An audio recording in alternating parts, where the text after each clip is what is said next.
everyone. I'm Sunny. I'm Rachel. And I'm Rox. And this is Literature on the Rocks. Book Club. Book Club. Oh. It's very R&B and soulful. You're welcome. Mariah Carey. Oh, wow. I haven't whistled in a while, so.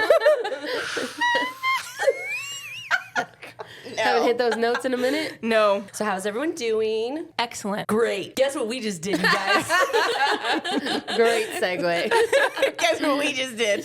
I natural. hosted a PowerPoint presentation of options for our girls' trip.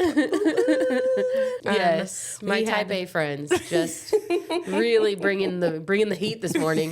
I didn't even add effects. Like, that was the most basic PowerPoint It really possible. was. It was like, Should've- actually, there was by our MC Rock. Oh, that's true. We did fade Leading in up. Yes. and fade out with Freak a Leak, Yes, we were as trying to one remember does on a girls' trip.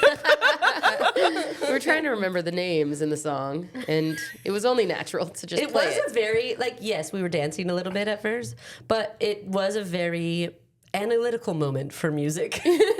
Oh, Keisha.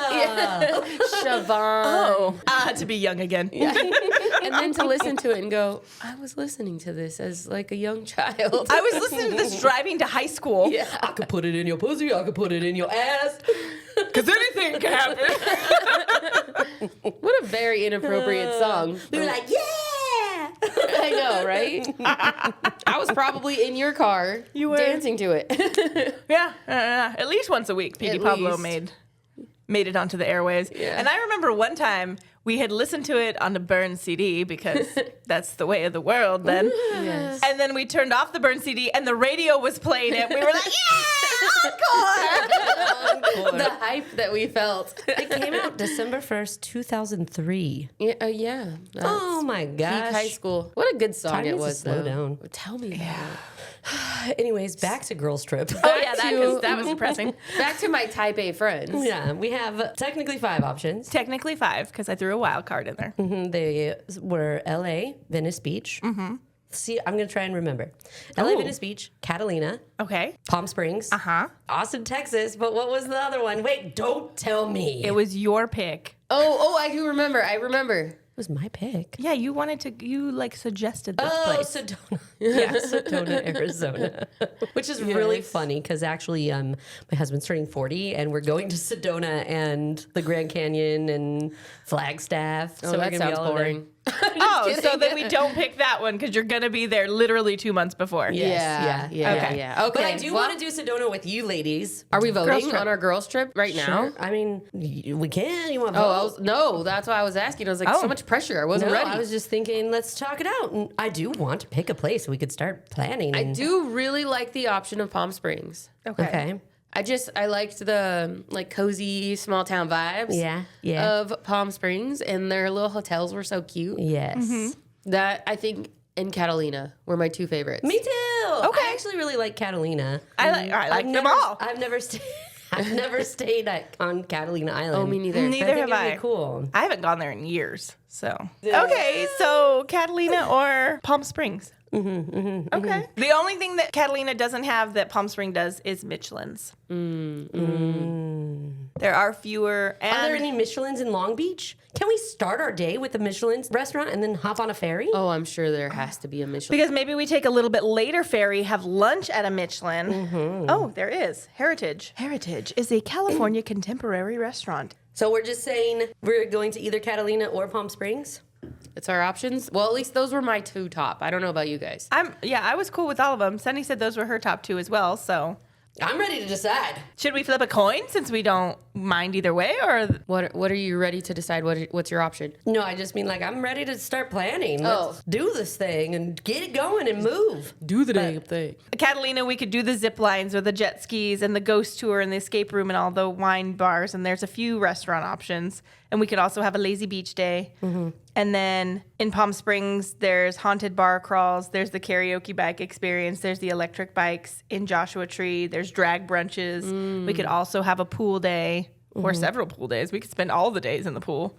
Yeah. I like the activities of both. We can go I was wherever. going to say, I kind of was leaning towards Palm Springs, I think, after you listed the activities. But what was your thoughts? I'm okay with either. I was leaning towards Catalina, but both are fun. I've been to Palm Springs and had a great time. I'm into it. All right, we're going to Palm Springs. All right, let's get into this book club. Today we're book clubbing Ministry of Time by Kaliane Bradley.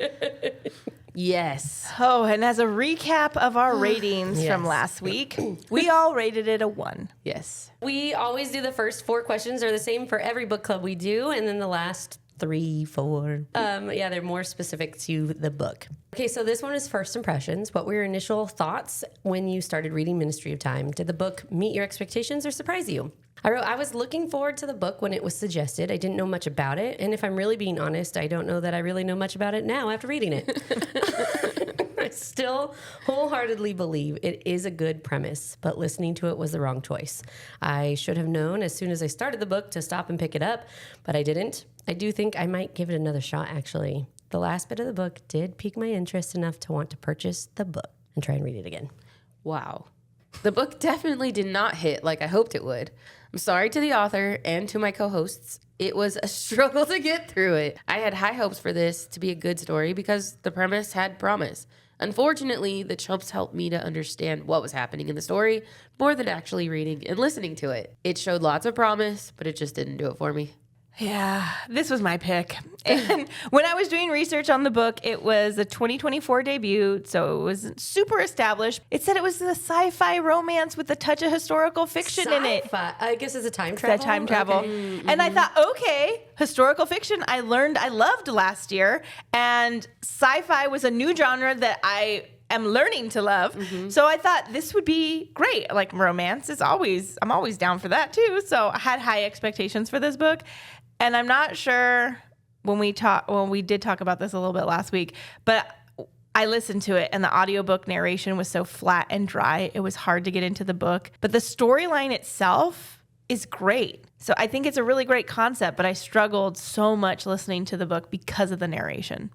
When I think about our chumps and the breaking down the story and talking about the story, it's like, this is a good story. It's cool. Yes. But then, like, even the twist at the end when you learn... You're like, if you were reading it, you probably would have had more of a visceral reaction to it. But because she was like, and then it is I. Yes. It is I. You don't know my name. I am your father.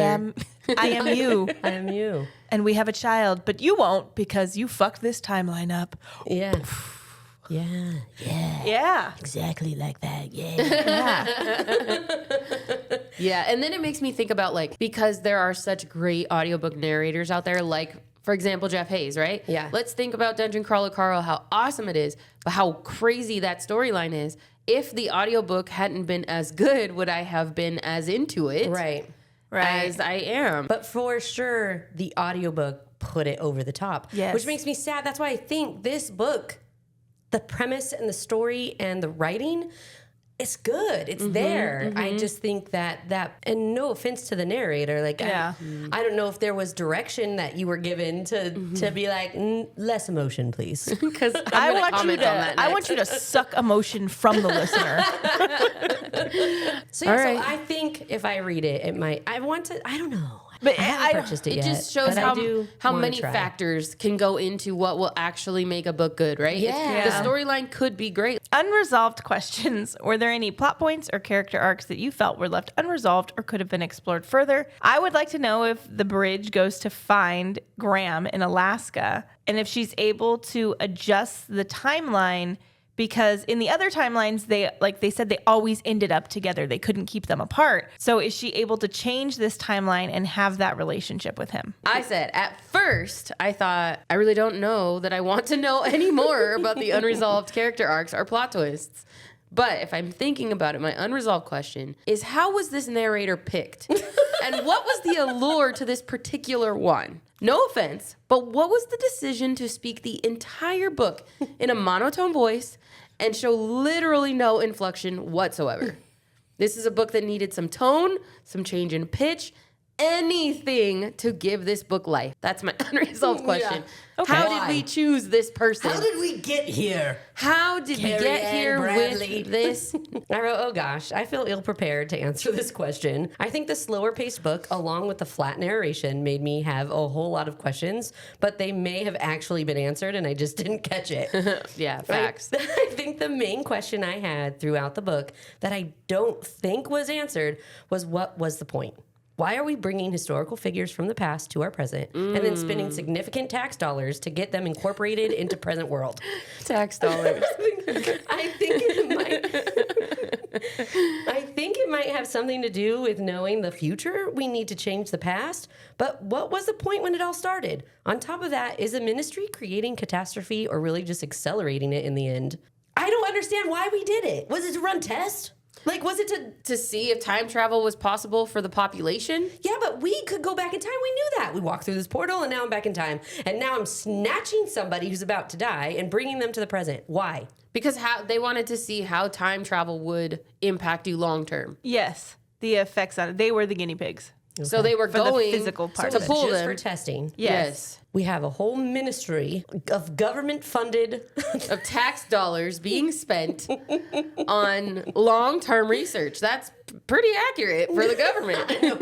That's probably not going to do anything to benefit us. In No. fact, I'm pretty sure it's accelerating the issues instead of fixing them. We're We're going to keep doing it. This sounds Listen. all about right, Sonny. Yeah, well, then the book is accurate and I have my answers. Thank you. It actually had such an accurate portrayal of real life. All right, alternate ending. If you could change one thing about the ending of Ministry of Time, what would it be and why? It would have been good to know if Graham ever finds the narrator at the end, right? Like they separate. She is like off doing her thing. Do they come back together? Does the change in the timeline actually impact whether they still have their son or not? Originally, they said you couldn't change the future, but we find out that little changes are happening. So how did these changes impact the future? Maybe I did have an unresolved question, but my previous answer still stands and needs to be addressed. I don't think I wanted the ending to be like a big love story, like where they ended up together. And the ending was, maybe it's fine. I guess I wouldn't change this ending. But I think what I want is for my unresolved questions to be addressed in a secondary book. And maybe it would include flashbacks to the vice secretary when she was in the other timeline with Graham and their son, and like the decision of her, like talking as a family to go back in time to help past her, because it's all her. Yeah, that's it. Yeah. I wrote my answer assuming that it was the first book in a series. Because it feels like there's more to the story. But I do say I would have liked the ending to have gone on just a bit further. Even though the book was not great, I wanted more. The ending, once everything started happening, was probably the best parts of the book. And it might have been nice to extend it just a little bit more and have the bridge go off and find Gore. And then them locking eyes would be the last sentence in the book. And then we're going to have a sequel. It was already like okay. 45 hours long, so... Yeah. It was not a don't think super it was- long audiobook. I Felt think like it. The two things: A, the flat narration, and B, there was like only 9 chapters. Yeah. So there was a lot packed into each one. Yeah. Just needed to change a pace every couple. Yes. Every hour. Yeah, it was like this next chapter is an hour and 25 minutes. You're like, fuck. Yes. Yeah. Adaptation dreams. If Ministry of Time were to be adapted into a movie or TV series, who would you cast in the main roles? I just did The Bridge and Graham Gore. Same. Me too. This was the easiest one I've ever had. Okay. Okay. And I don't know if it's because I didn't care. Or if it was just, they just came to me very quickly. All right, let's hear it. The Bridge, I casted Jessica Henwick. I feel like, have you casted her before? Yeah, I think so. She was on, I don't know for what though, but yes, she was on Iron Fist. Okay, I like her. I did Elodie Young. I feel like she would be good as the older. Oh, yeah, like the vice secretary. Oh, because she's 44. Yeah. Yeah, she does look a little more. She would be good as the vice secretary. The Vice Secretary is also the Bridge, right? Yes, but Yeah. she's future. Yes. Yes. Vice Secretary. Yeah. All right. Okay, who'd you cast, Rachel? I did Courtney Lynn. She was in Monster High. But I do like Courtney Lynn's like look. Yes. Yeah, I think Jessica Henwick and Courtney Lynn are my favorites. Elodie Young I like as the older version of her, though. I agree. Okay, so I like Courtney Lynn, I think. Okay. Graham Gore, I casted Jonathan Bailey. He's from Bridgerton, and I believe he was also on Wizard of Oz. I like the look of him. Yeah, he feels very old-timey. Yeah. I did Benedict Cumberbatch because he is like the classic old-timey man. Okay, I did Jack Loaded. Okay. So are we casting out Cumberbatch? I think we're casting out Cumberbatch. So Rachel gets a pick. Oh, shit. I think I like Jonathan Bailey because of his salt and pepperness in his hair. Okay, so Ice Drop is the bridge is Courtney Lynn. Graham Gore is Jonathan Bailey. And the bridge as an older woman is Elodie Young. Perfect. The Bridge's role. The narrator is only ever called the Bridge. Why do you think Bradley chose not to give her a name? How does this shape your perception of her role and identity? And I thought that it was odd that the Bridge was the only character that we did not know the name of. And it didn't take away from her personality or her role. I think it was more of a point of confusion midway through the book. Like, wait a second, did we learn her name and I just forgot it? Like, what the hell is her name? We had this conversation. Yes. And like, I don't think I know her name. Yes. Yeah. So I think the descriptions and the lack of confidence in her culture that were described and her, I guess, attempt at whitewashing away her Cambodian heritage, I understood who she was and it didn't take away from her identity. It was just an odd point of confusion, and I'm not sure what the author was attempting to do by making her nameless out of all the characters. Yeah. I just said at first I thought we weren't told who she was because it wasn't very significant, but then obviously I was wrong. I guess if we had known about who she was really, it may have spoiled the end. Although her name in the end isn't really her name either, so maybe not.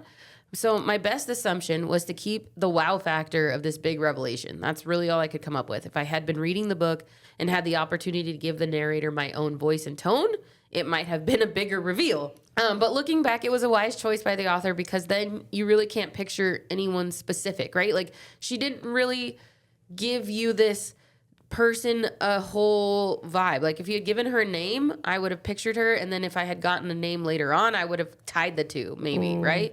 So it was more to keep it, like, anonymous. And she had the freedom to describe all characters without sacrificing the identity of the main character and ruining the ending. See, okay, I've had this whole thought process too because I didn't understand it, and I even talk about it in my actual answer, which I'll read. And because I agree, like I think I thought, it was because of this grand reveal at the end. Yeah. But it was still a fake name. So Yeah, so what the fuck? yeah, so why? So I've thought about this quite a bit. I liked that the characters in Night Watching didn't have names so that we could easily slip into putting ourselves into their shoes. But this was definitely not the purpose for this book, though. Like, because everyone else had names, and it was pretty specific about who her character was, right? Yeah. Her ethnicity? Yeah, her ethnicity. Thank you. Like her issues with not issues. But Well, yeah, she was kind struggling. of she was kind of ashamed of being Cambodian when she was out in the world. Right. Yes. And so I couldn't just put myself into that place. Right. My thought is that it made her seem less important. Like someone we could easily throw away, or more specifically, someone the ministry could just throw away. An insignificant pawn in this governmental game they were playing. Obviously, I think I'm just very governmental today. I really had to think about this to get to an answer, though. So how it affected me was not really much, except left me confused trying to figure out why I couldn't remember her name, even though I had read 80% of the book. Yeah. I really tried to think of something other than don't spoil the end. And I really couldn't figure out what other option there was. But that's actually a good point. Like, she's indisposable. But she wasn't, because she becomes nothing. But in the beginning, she's nothing. She becomes something. Well, because even in the other timeline, she was somebody, and they said they had to. They even made comments about having to protect her because she was like the key to the time travel and all of the different timelines. But I think the point is for you not to realize that you go through the book thinking she's kind of insignificant, nobody. But then you find out that she's not. She's but they named the other bridges. I don't know. It was. It was an odd choice. Think it was a good. Yeah. Like I didn't like it necessarily because I didn't catch it, and I really had to think about. Yeah. Like why would I had to look it up and like. Oh my God, they What are don't name options? her. It's unnamed. The bridge's mixed heritage is referenced throughout the book and subtly influences many of her decisions and observations. How does being from multiple cultural worlds shape her identity? Does it give her strength and clarity, or does it create distance between her and the people around her? This question kind of made me reflect slightly on myself, how it subtly influences my own decisions and observations. So I grew up here. I'm culturally very American in a lot of ways, but there's always this like subtle tether to another culture, language, another set of values and history that sort of shaped me. Even when my Mexican heritage is not like front and center, it does still influences how I see the world. With that in mind, when I'm answering this question about the bridge, I think she's forced to move through a world that she is naturally comfortable in while subtly being constantly reminded that she's different. It's this detail about her that makes her a fit for this role. She is a literal bridge between two worlds. She understands what it's like to have the influence from something while moving through a world where you don't quite fit. Mm-hmm. So I think that was like such an important piece because she really is just a bridge. And that was why it was such a big deal throughout the book. Maybe that's why they didn't give her name. Maybe. She feels insignificant. Oh, maybe.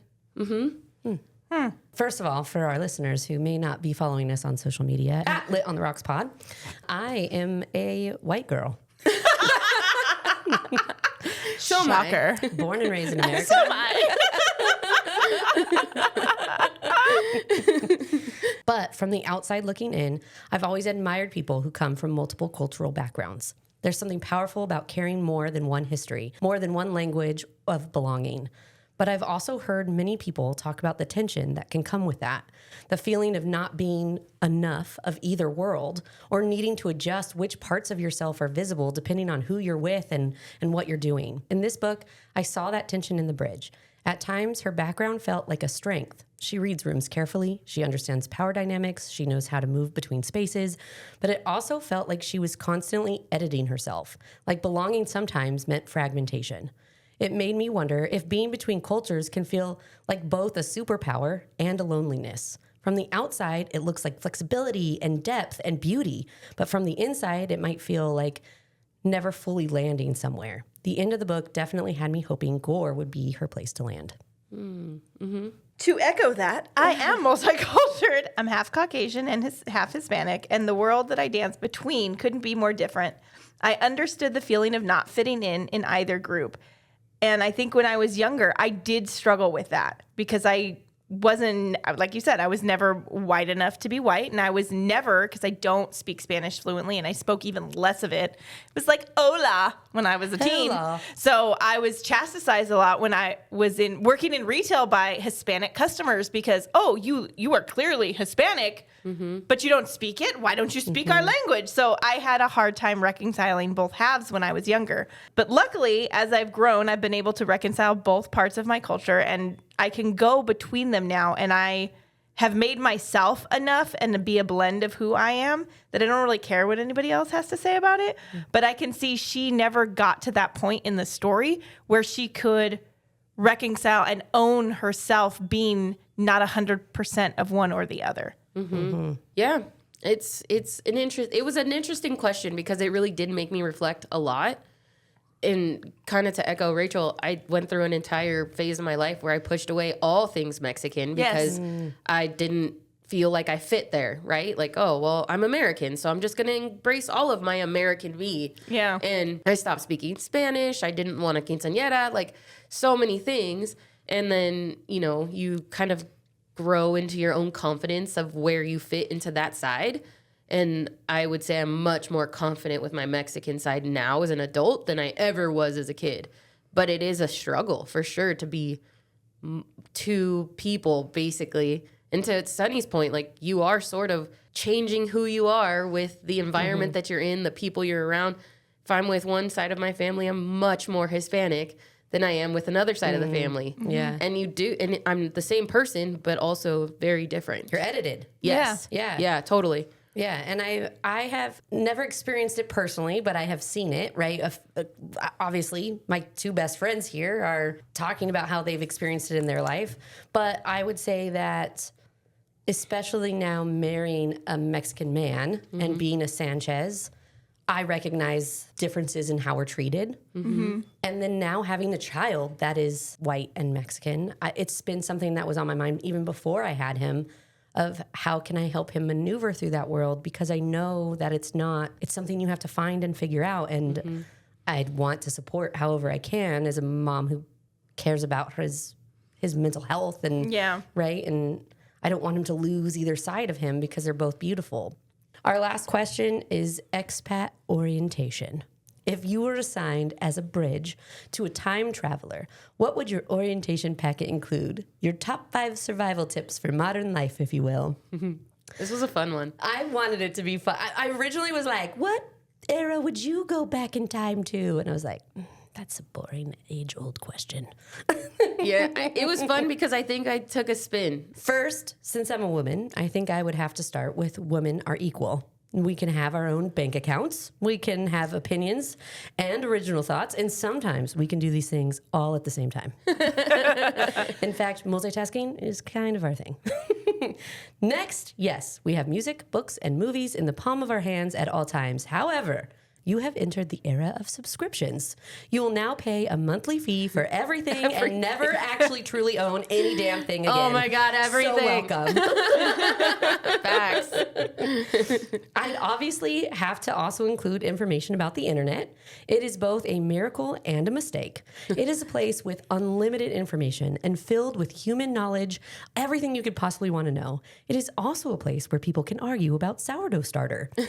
Or, like, no matter how many times you type out that you know Dungeon Crawler Carl is younger in the books, Alan Richardson would still be perfect as Carl. His age is really not that important. It's so insignificant. Anyway, the internet's digress. Cool. Lastly, I throw in the obvious ones like gender is a spectrum. It's okay to talk about your feelings. And please, for the love of running water, take a shower. Baths are recreational now, not a personality trait. Seriously, who takes only baths? I never take a bath.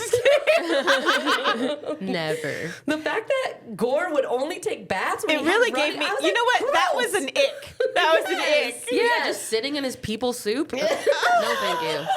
That is what a bath is, and I do not take a bath. I love a relaxation bath. No. But I will often like have a clean body and then get into the bath. Like I'll shower and then take a bath. Okay, that makes sense. Like I'm not Like, let me bathe in this bath not water. taking a bath to clean myself. No, I'm taking a bath it's to to relax. relax. Let me sit in my dirty water. He's like, oh my gosh. Ugh. Give me the chills. Anyway.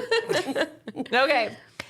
I said, the internet is a wonderful thing, but do not believe all of the things that you see on the internet. People are not magically rich. They don't probably even live in the mansions that you're seeing in their films. Not everyone has a happy, loving family or marriage. There's really a lot of shit going on behind the camera. People are more in tune to their internet personas than they are in real life, so it's important to attempt to make those connections and be present in the world when you're out there to make that change. Traffic is horrendous everywhere, all the time. Make sure you take that into account when traveling from city to city. It is the easiest time in the world to get food delivered, whether it be from a grocery store or from a restaurant. It is the age of food delivery, and it is great and delicious. It also requires a subscription. So make sure you have extra money saved for that. And also, don't trust AI. Use it, but do not 100% trust what it gives you. Preach. Amazing. Those were good. Okay, so I spin this a little as if I was being time traveled into a back time and what were my 5 survival things. Okay. Where are you going? I don't know, but if I was moving Someone's pushing you through a portal and you're just going and with I need to go with my stuff, these would be my top 5 necessities. First, my car. I'm not walking anywhere in wool skirts or waiting on a horse. My car is independence. It's my music therapy. It's a snack storage. I think it'll really, are they driving you through the portal? Yes. Bring her in. Just wait. Doctor's in It the gets car better. like, no, you can't take me. It's too late. Just wait. It's my snack storage. It's my mobile processing unit.